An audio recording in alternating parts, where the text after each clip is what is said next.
Hoje, esses rapazes não estão vindo, o senhor disse que estão cansados. Estão cansados porque doí-vos. E há 3 semanas esta parte não terem tido um dia de folga.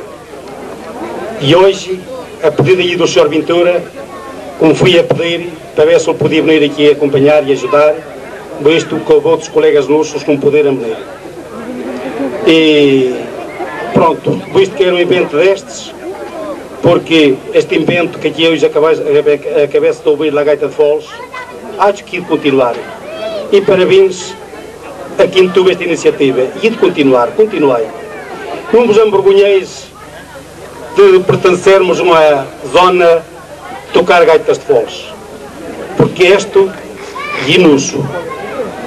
Isto é a nossa cultura. E estas são as nossas raízes.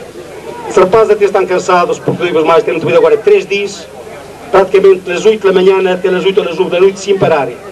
Têm andado a fazer um filme para um canal de televisão francesa. Têm sido cansados. Até ainda estive em dúvidas por vir deste trabalho, de vir hoje aqui, mas todo se arranjou e aqui estamos. Então, vamos a continuar com o classe intitulado Os Ofícios. Os ofícios, como os vedes, são as 4 profissões mais trabalhadas aqui na nossa zona. Caçarelhos não pertence a Miranda, mas também se fala mirandês. Caçarelhos também é mirandês.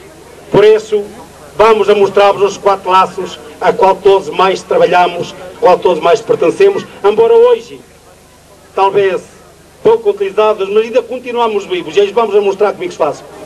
Os 4 ofícios.